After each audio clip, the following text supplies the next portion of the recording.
हाँ जी दोस्तों, सभी को मेरा नमस्कार और आप सबकी दिवाली बहुत अच्छी रही होगी। मैं योगेश कुमार शर्मा आपका एक बार फिर से बहुत स्वागत करता हूँ स्कॉलर्स स्टडी सेंटर के ऑनलाइन चैनल पे। तो प्यारे दोस्तों, हम लोग जो टॉपिक पढ़ रहे थे रक्त परिसंचरण तंत्र यानी कि ब्लड सर्कुलेटरी सिस्टम, उसमें हम लोगों ने धमनियां और शिराएं यानी कि आर्टरीज और वेंस पढ़ ली थी और उसके बाद में कुछ मैंने आपको जो आपका हार्ट है उसके बारे में कुछ जानकारी आपको मैंने दी थी। तो आज उसी वीडियो को आगे कंटिन्यू करते हैं और चलते हैं और देखते हैं कि हार्ट से संबंधित और क्वेश्चन और पॉइंट क्या क्या बन सकते हैं। देखो भाई, हार्ट से संबंधित जो पॉइंट बन सकते हैं देख लीजिए। और एक आपका बिंदु है हार्ट बीट, वहां से क्वेश्चन बन सकते हैं।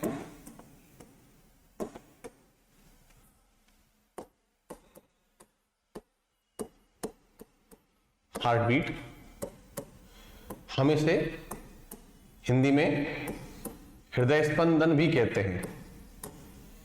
हृदय धड़कन बोल लीजिए, हृदय स्पंदन बोल लीजिए, एक ही बात है।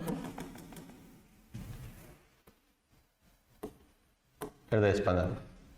तो यहां से पॉइंट क्या क्या बन सकते हैं देख लीजिए। अगर यहां बात करोगे तो सबसे पहली बात आती है कि आपकी जो हार्ट बीट होते हैं वो मेजर किससे करते हैं। आप इसको समझोगे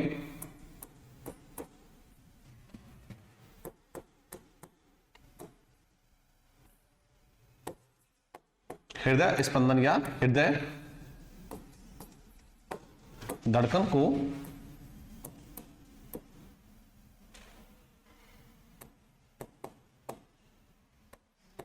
स्टेथो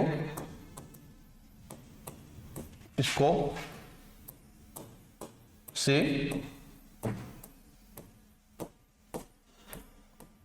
मापते हैं। पहला ये जो आपने देखा होगा जो डॉक्टर लगाते कान के और छाती पे लगा के बोलते हैं सांस तेज लीजिए और तेज लीजिए, तो वो जो मशीन है उसे कहते हैं मशीन को स्टेथोस्कोप। तो हार्ट बीट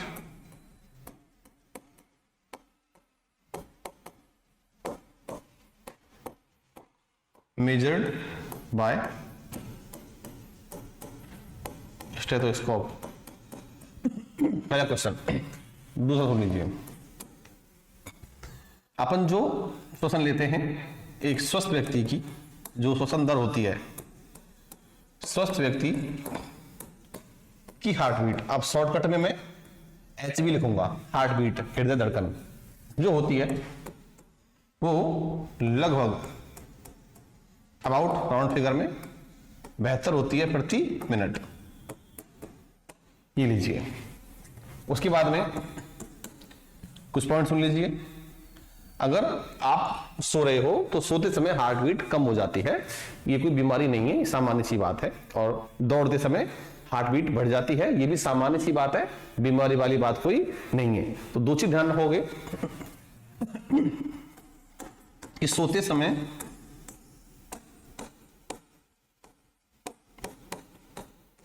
हार्ट बीट कम हो जाती है, कम हो जाती है, ये लीजिए। तो HB heart beat decrease during sleeping, याद रखोगे। और दौड़ते समय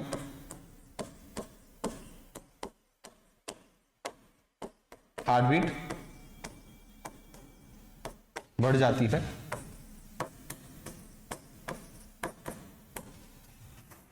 heart beat increase during running. ये कॉमन सी बात है, सामान्य बात है, इसमें कोई दिक्कत वाली बात नहीं है। आगे चलो और देखिए,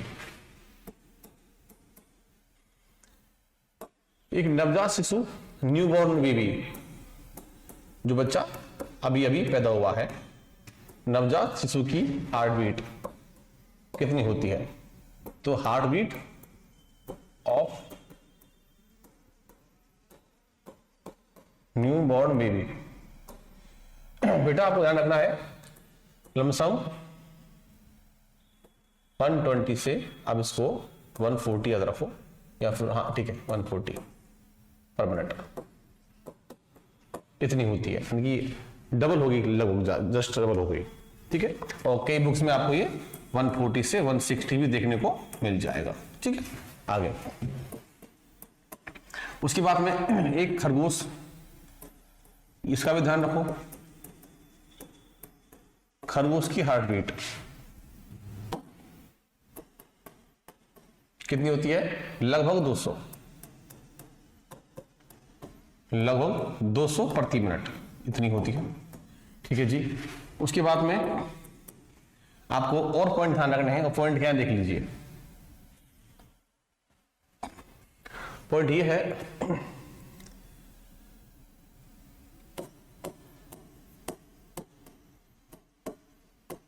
सर्वाधिक हार्ट बीट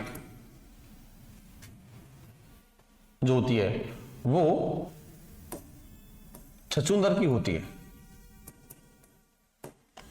अपनी भाषा में इसे आप लोग चकचुंदरी बोलते हैं, गांव में चकचुंदरी बोलते हैं, चूहा जैसा होता है छोटा सा, उसे बोलते हैं। और इसको अगर देखा जाए तो चिरू भी कहते हैं इसको, इंग्लिश में चिरू। तो हाईएस्ट नंबर जो हार्ट बीट के वो छछूंदर में होते हैं, शुरू में होते हैं। कितने हैं ये? अलग अलग बुक में इसका कंटेंट डेटा अलग अलग मिलता है। हाँ, 1000 से पर तो है, तो 1 मिनट में 1000 से ज्यादा बार धड़कता है। कहीं 1300 है, कहीं 1000 है, कहीं 1100, कहीं 1200 ये है। तो किसी ऑथेंटिक बुक में इसका डेटा कोई फिक्स नहीं है, जो बोर्ड को हम दे के हम बोर्ड को थोड़ा सा उसको एज ए प्रूफ दिखा सके। बुक्स में अलग अलग इसमें डेटा दिया हुआ है। ठीक है, आपको ध्यान रखना है सर्वाधिक हार्ट बीट छछूंदर की। उसके बाद में सबसे कम हार्ट बीट,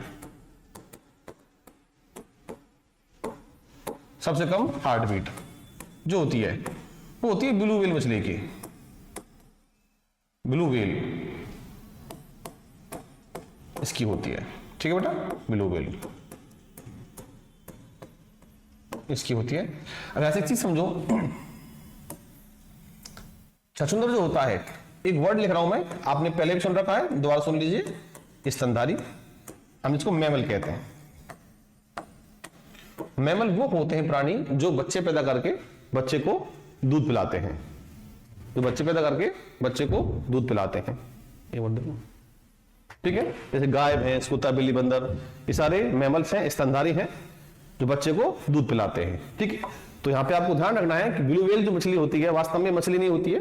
ब्लू व्हेल को मछली के वर्ग में ना रख के स्तनधारी अर्थात मैमल के वर्ग में रखा जाता है, क्योंकि ब्लू व्हेल संतान उत्पन्न करके बच्चे को दूध पिलाती है। ठीक वैसे ही छछूंदर को भी स्तनधारी वर्ग में रखा गया है, क्योंकि ये भी संतान उत्पन्न करके बच्चे को दूध पिलाती है। ठीक है जी, तो आपको ध्यान रखना है, शुरू जो छछूंदर होता है यह सबसे छोटा स्तनधारी है। अब तुमसे बोले सबसे छोटा मैमल कौन सा है, तो छछूंदर है, स्तनधारी है, स्मॉलेस्ट मैमल।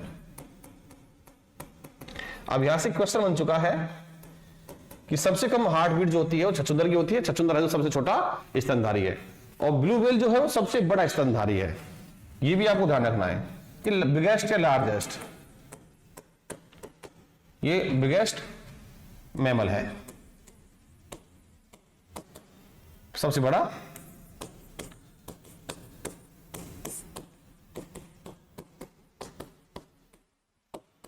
स्तनधारी है व्हेल। और इसकी जो आपको मिलती है देखने के लिए व्हेल की, वो बेटा लगभग आपका 20 से 25 प्रति मिनट मिलती है। ठीक है, हाथी की बात कर लूं, हाथी की जो हार्ट बीट होती है वो लगभग 30 प्रति मिनट होती है। अगर तुम यहां से एक कॉमन सी चीज देखोगे तो आप ये देखोगे कि जैसे जैसे आकार छोटा हो रहा है वैसे वैसे हार्ट बीट बढ़ती ही जा रही है। जैसे जैसे आकार बड़ा हो रहा है हार्ट बीट कम होती जा रही है। इसका मतलब क्या, देख लीजिए, हार्ट है, बॉडी बड़ी है तो ब्लड को पूरी बॉडी में पहुंचाया जाएगा, और आपका हार्ट है तो जैसे ब्लड को पंप करेगा, तो बॉडी बड़ी तो हार्ट भी बड़ा होगा, बॉडी छोटी तो हार्ट भी छोटा होगा। जब बॉडी बहुत बड़ी होगी हार्ट बहुत बड़ा होगा। जब ब्लड भरेगा तो बड़े बर्तन में जो पानी भरते हैं तो भरने में टाइम लगता है और खाली होने में भी टाइम लगता है। और साथ में अगर देखा जाए तो छोटा बर्तन होगा तो छोटे बर्तन में भरने में भी टाइम कम लगता है और खाली होने में भी टाइम कम लगता है। तो तो बड़े बर्तन में टाइम ज्यादा लगता है, खाली में ज्यादा और भरने में भी ज्यादा लगता है। सेम टू सेम उल्टा कर दो छोटे बर्तन के साथ में। तो छोटे जानवरों के बॉडी में छोटा हार्ट होता है, छोटा बर्तन है। बड़े जानवर की बॉडी में बड़ा बर्तन है, बड़ा हार्ट होता है। तो हार्ट जब भरेगा बड़ा वाला तो उसमें भरने में टाइम लगेगा। जब भरने में समय लगेगा तो 1 मिनट में वो जो आपका हार्ट बीट है उसकी संख्या ऑटोमेटिकली कम हो जाएगी। तो ये जो आपके सामने डेटा है आपको ध्यान रखना है, ठीक है। ये हुआ। और देख लीजिए,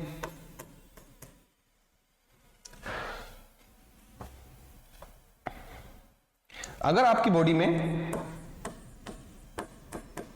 जो सामान्य हार्ट बीट होती है वो 72 प्रति मिनट होती है, किन्हीं कारणों से आपकी बॉडी की हार्ट बीट बढ़ जाए, इंक्रीज हो जाए या कम हो जाए, डिक्रीज हो जाए, ये हो जाए, यानी कि हार्ट बीट, हृदय धड़कन या तो बढ़ जाए या कम हो जाए, तो ऐसी कंडीशन को क्या कहते हैं? आपको ध्यान रखना है, ऐसी कंडीशन को टैकीकार्डिया कहते हैं।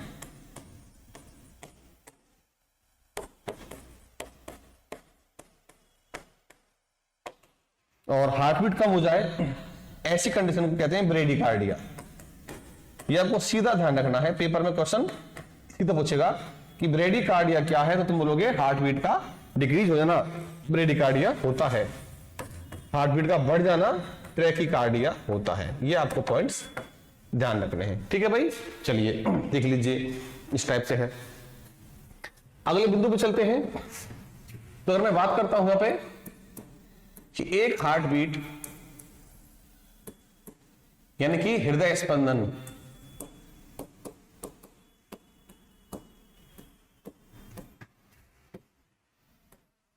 देखिए ये आपका हार्ट है, अंदर से खोखला होता है। ये ब्लड को ऐसे पिचकेगा तो पंप करेगा, पिचकना कहलाता है सिस्टोल। और ये फैलेगा तो इसके अंदर हार्ट में ब्लड आएगा, इसे बोलते हैं डायस्टोल। तो पिचकना तो सिस्टोल संकुचन, और फैलना डायस्टोल शीतलन। पिचकना सिस्टोल संकुचन, फैलना डायस्टोल शीतलन। आप देखोगे आपका हार्ट, ये आपका हार्ट है, ऐसे पिचका, ब्लड को पंप कर दिया कि आधी धड़कन है, फिर फैलेगा ऐसे, ये पूरी है। तो एक बार आधा पिचकना, फैलना, एक चक्कर पूरा। तो हार्ट बीट अर्थात हृदय स्पंदन अगर पूरा देखोगे तो एक बार पिचकना फिर फैलना, अभी पूरा होता है। तो एक साइकिल में एक पिचकना एक फैलना होता है, पिचकना सिस्टोल और फैलना डायस्टोल। तो हार्ट बीट में एक बार होता है संकुचन, एक होता है फैलना शीतलन। तो संकुचन को कहते हैं बेटा सिस्टोल और फैलना कहलाता है डायस्टोल।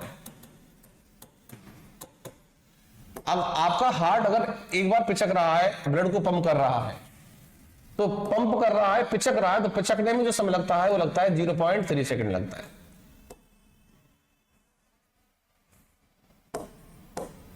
0.3 सेकंड लगता है पिचकने में, और फैलने में लगता है बेटा समय 0.5 सेकंड लगता है। ये लीजिए, तो एक हार्ट बीट में एक सिस्टोल एक डायस्टोल होता है। सिस्टोल में 0.3 सेकंड का और डायस्टोल में 0.5 सेकंड का समय लगता है। अगर मैं एक चक्कर की बात करता हूं तो दोनों को जोड़ देंगे तो वास्तव में देखा जाए तो एक हार्ट बीट में 0.8 सेकंड का समय लगता है। ये लीजिए, अब इसके टाइम से आप कैलकुलेट करके निकालोगे तो आपका 1 मिनट में 72 ही आएगा। कितना आएगा? 72 ही आएगा। आगे चलते हैं और एक और पॉइंट देख लीजिए, स्टेथोस्कोप ऐसे होता है डॉक्टर वाला।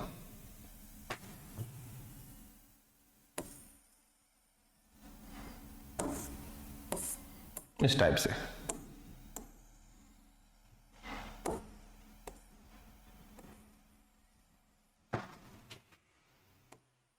होता है। यहां से साउंड एंटर करता है, ठीक है, इस टाइप से। और यहां जो लगते हैं कान, ये पाइप हैं जो कान में सेट होते हैं यहां पे, इसको लगाते हैं चेस्ट पे, ये देखने के लिए हार्ट बीट कितनी है, कम या ज्यादा। ठीक है। आप देखोगे जो है साउंड आएगा, तो साउंड जो है, साउंड जो होती है बेटा वेव होती है, तरंग होती है। जब साउंड आएगा तो साउंड एंटर करेगा, एंटर करके ऐसे टकराएगा, फिर ऐसे,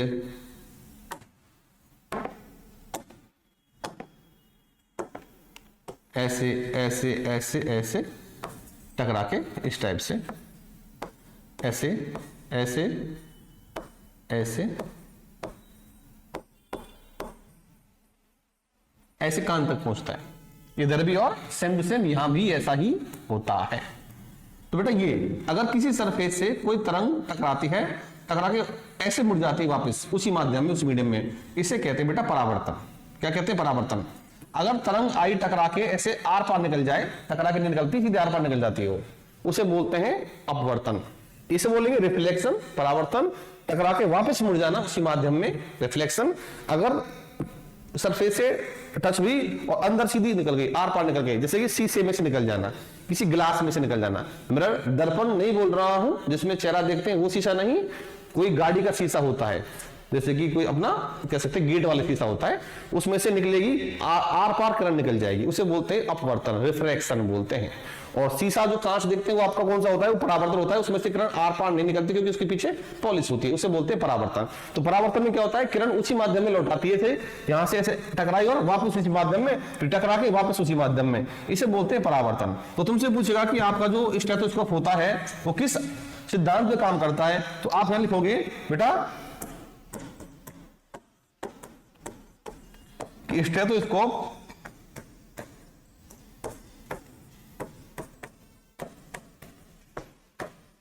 परावर्तन के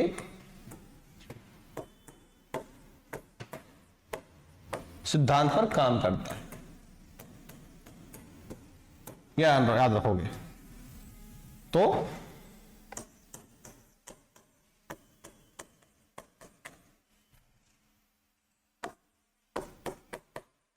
वर्क्स ऑन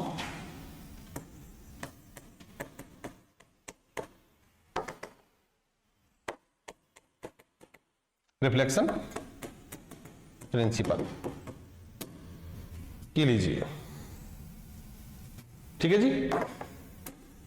इस पे काम करता है, ये आपको छोटी छोटी बातें ध्यान रखनी है। तो ये आपका परावर्तन है, परावर्तन है। अब चलते हैं अपन लोग हार्ट बीट की साइड में। तो ब्लड प्रेशर, अब कुछ पॉइंट समझते हैं ब्लड प्रेशर से।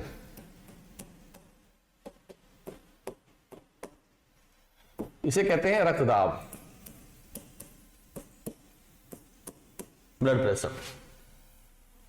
देखो भाई, सबसे पहली बात है कि जो बीपी मापते हैं, बीपी आपने देखा होगा, हाथ में एक बांध देते पट्टा सा, और उसको इसमें पारा भरा होता है, गोली सी होती है, ऊपर नीचे आती है, ठीक है। हाथ में बांधते हैं, फिर इसके बाद वो होता है। देखो सबसे पहली बात है कि रक्तदाब,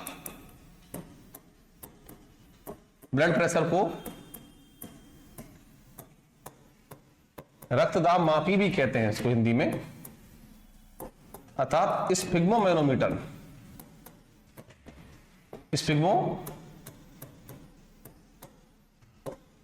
मैनोमीटर से मापते हैं। लिखोगे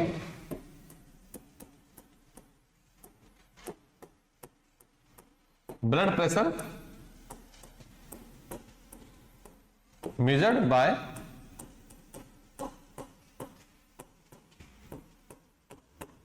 स्फिग्मोमैनोमीटर, ये पॉइंट हो गया। नेक्स्ट, अब देखिए जो आपका ये मशीन होती है ब्लड प्रेशर मापने वाली, इसमें एक धातु भरी होती है पारा, आप सबने देखी होगी। तो कह सकते हैं रक्तदाब मापी में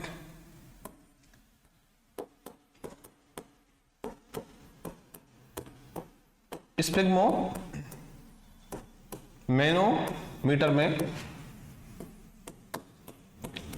पारा धातु उपयोग में ली जाती है।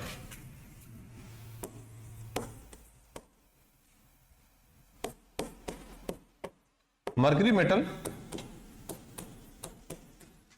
यूज्ड इन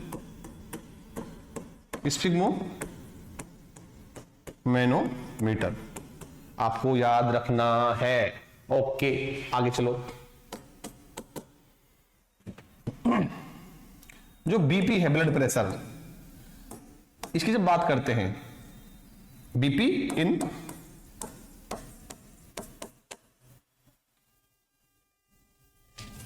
हेल्दी पर्सन, स्वस्थ व्यक्ति की बात कर रहा है, तो बेटा इसमें क्या होता है, सुनो मेरी बात, यहां से एक चीज समझो। देखो, ये आपका हार्ट हुआ और एक पाइप ये आपसे पढ़ चुके हो, एक पाइप ये ऊपर से आ रहा है, एक पाइप इधर से आ रहा है और एक पाइप आपका नहीं जा रहा है। ये हार्ट था और ये इसके चैम्बर बेटा कितने, 4 चैम्बर, ये रहे 4 चैम्बर, ठीक है जी।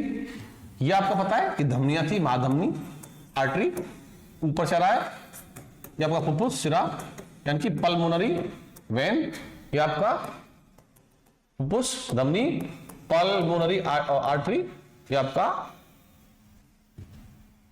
ये वाला आर्टरी, फुफ्फुस, धमनी, ये आपका क्या था, ये आपकी शिरा थी, वेन। ये तुम पहले पढ़ चुके हो। देखो, जब ये हार्ट पिचकेगा, जब ये हार्ट पिचकेगा तो ब्लड को ये पंप करेगा, इधर पंप करेगा, यहां ब्लड आएगा। जैसे ऐसे सिस्टोल के समय, पिचकते समय ब्लड को पंप कर दिया, यहां भी कर दिया और दोनों साइड करेगा, एक साथ करेगा, दोनों में पंप कर, जो ब्लड भरा था हार्ट में उसको पंप कर दिया नीचे, अब पूरा पंप कर दिया, अब ये फैलेगा, जब फैलेगा तो ये पूरा पंप कर दिया जाएगा, पहले पंप कर दिया जी, कर दिया, अब ये पंप करने के बाद में फैल रहा है, पंप कर दिया, ओके, अब ये फैलेगा, जब फैलेगा तो ब्लड ऊपर से कहां आएगा, ऊपर से नीचे आएगा। तो ये अब डायस्टोल चल रहा है, जैसे पहले इसको पंप किया तो ब्लड आगे पहुंचा, इसे बोलते सिस्टोल, सिस्टोल ये हो गया, अब ये फैलेगा, जब फैलेगा तो ब्लड ऊपर से कहां आएगा, नीचे आएगा। जैसे सिस्टोल किया, यहां इस पाइप में जो प्रेशर है उसे बोलते हैं सिस्टोलिक प्रेशर, अर्थात सिस्टोल के समय का प्रेशर कहलाएगा सिस्टोलिक प्रेशर, यहां भी और यहां भी, मेनली यहां पे है, ठीक है जी। अच्छा, आपका डायस्टोल, जब ये ऐसे पंप करने के बाद ऐसे फैलेगा, जब डायस्टोल फैलते समय यहां का जो प्रेशर है उसे बोलेंगे डायस्टोलिक प्रेशर, ये लीजिए, यानी कि जैसे पंप किया तो यहां का प्रेशर पिचकते समय का सिस्टोलिक, और जब फैलेगा ऊपर से ब्लड जब लेगा तो उस समय का यहाँ का प्रेशर डायस्टोलिक। आपको पता है जैसे ये पंप करेगा तो ये जब उस टाइम का प्रेशर यहाँ पे ज्यादा होगा, और जब ये फैलेगा तो पंप नहीं कर, उस समय पंप नहीं करेगा, जब पंप करेगा तो फैलेगा नहीं, तो फैलेगा तो पंप नहीं करेगा, जब पंप करेगा पिचकेगा तो प्रेशर यहाँ पे क्या होगा, हाई होगा, और जब पंप करके फैलेगा तो यहाँ पे प्रेशर क्या होगा बेटा, लो होगा। तो हाई प्रेशर कैसा है, सिस्टोलिक होगा पंप करते समय, और लो कैसा आपका, डायस्टोलिक होगा, वो कैसे आपका फैलते समय। आपको चीज ध्यान रखनी है, देखिए बीपी, जब हार्ट ने ब्लड पंप किया, पिचका, तो पिचकते समय का प्रेशर कहलाएगा सिस्टोलिक प्रेशर, ये लीजिए। उसके बाद में फैल रहा है तो फैलते समय वो कहलाएगा बेटा डायस्टोलिक प्रेशर कहलाएगा। अब ध्यान दीजिए, सिस्टोलिक प्रेशर जो होता है बेटा वो 120 होता है mmHg,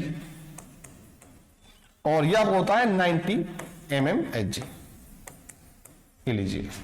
तो mmHg क्या है, ये मिलीमीटर ऑफ पारा,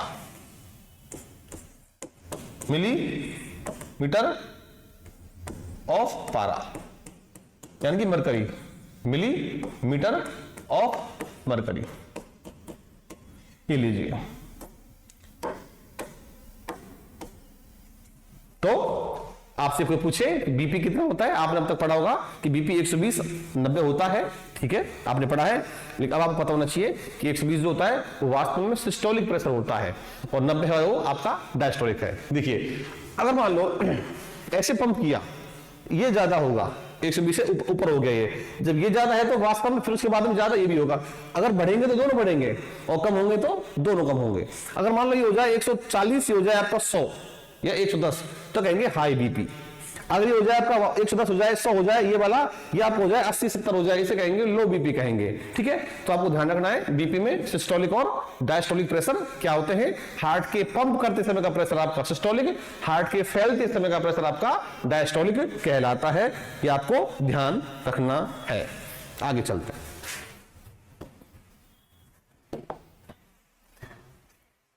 एक और चीज देखो, आपकी बॉडी में जो अंग होते हैं, तो किसी भी अंग में जो रक्त का प्रवाह होता है उसको देखो एक बार। Blood flow in organ, in any organ, ये देख लीजिए। अगर आपकी बॉडी में अगर बॉडी के अंग में अगर ब्लड का प्रवाह थोड़ा तेज हो जाए, तेज और कम हो जाए, अर्थात इंक्रीज हो जाए ब्लड फ्लो, इसमें आपका डिक्रीज हो जाए, तो उस कंडीशन को क्या कहेंगे? अभी तक तुमने पढ़ा था टैकी और ब्रेडिकार्डिया, हार्ट बीट का बढ़ना और कम होना। अब यहां पे है कि किसी भी अंग में ब्लड का फ्लो कम हो जाना या ब्लड का फ्लो बढ़ जाना क्या कहलाएगा। आपको ध्यान रखना है, अगर ब्लड का फ्लो बढ़ जाए इसे बोलते हैं बेटा हाइपर, इसे कहते हैं हाइपरेमिया, और इसे कहते हैं इस्केमिया। तो हाइपरेमिया और इस्केमिया दो नाम ध्यान रखना है आपको। हाइपरेमिया और इस्केमिया, तो ब्लड का फ्लो बढ़ जाना और ब्लड का फ्लो कम हो जाना, आपके दो टर्म आपको ध्यान रखनी है। हाइपर माने कहते हैं ना, अरे हाइपर मत हो, मतलब उत्तेजित मत हो, तेज मत हो, तो हाइपर से लिंक कर लो, ऐसे हाइपरेमिया ब्लड का फ्लो तेज होना, और इस्केमिया आपका होता है ब्लड का फ्लो कम हो जाना। ये दो पॉइंट आपको इसमें ध्यान रखने हैं। तो बेटा ये तो थी छोटी सी बात आपके ब्लड प्रेशर और हार्ट बीट के बारे में, और आज के लेक्चर को हम यहीं विराम देंगे। मैं कल दोबारा फिर से आपके सामने इसी टॉपिक को आगे कंटिन्यू करूंगा। तब तक के लिए नमस्कार।